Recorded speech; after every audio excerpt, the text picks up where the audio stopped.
আমাদের চাকরিরা যে কি কারণে গেছে সেটা আমরা ৩২১ জন সদস্য আদৌ জানতে পারি না যে আমাদের চাকরিটা কি কারণে গেছে। আমরাও স্পেসিফিকলি সেটাই জানতে চাই যে আমাদের চাকরিটা কি কারণে গেছে। দেখেন, মনে করেন যে আমাদের যে ছোট ছোট ছোট বিষয়গুলো নিয়ে দেখানো হয়েছে যে আমাদের এই বিষয় নিয়ে চাকরি গেছে।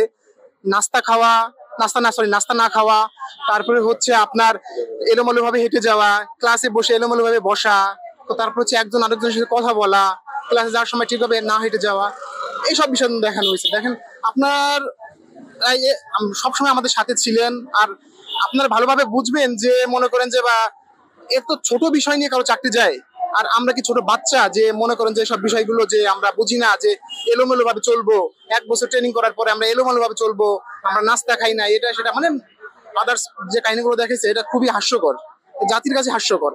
যারা আসলে বিবেক দিয়ে এই জিনিসটা বুঝবে তারাই আমাদের কষ্টটা বুঝবে, যে যারা 1 বছর হাড় ভাঙা পরিশ্রম করছে তারাই বুঝবে আমাদের কষ্টটা।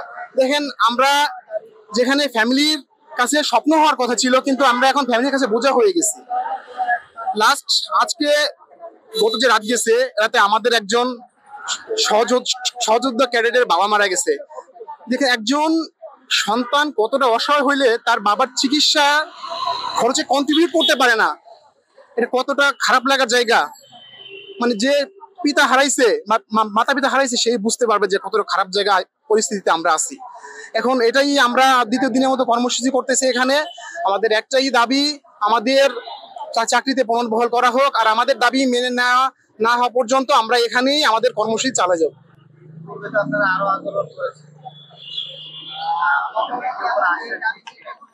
দেখেন, আমাদের গত 19 তারিখে যে আমরা এখানে অবস্থান কর্মসূচি গ্রহণ করেছিলাম, সেখানে আমাদের পুলিশ হেডকোয়ার্টার থেকে আইজিপি স্যারের ভাইয়া হয়ে জানানো হয়েছিল যে আগামী 1 সপ্তাহের ভিতরে আইজিপি স্যার আপনাদের সাথে কথা বলুক বা দেখা করুক, যে কোনো একটা কিছু করবে। কিন্তু 1 সপ্তাহ পার হয়ে যাওয়ার পরেও আমাদের সাথে কোনো দেখা করার কোনো নমুনা পাইনি, আমাদের কোনো রেসপন্স পাইনি। সেক্ষেত্রে আমরা গতকাল থেকে আবার আমরা পুনরায় এখানে মানববন্ধন কর্মসূচিতে একত্রিত হয়েছি। আর আমাদের দাবি হচ্ছে, আমরা যতদিন না আমাদের দাবি মেনে না নেওয়া হয় ততদিন আমরা পর্যন্ত আমাদের দাবি অবস্থান কর্মসূচি চালিয়ে যাব।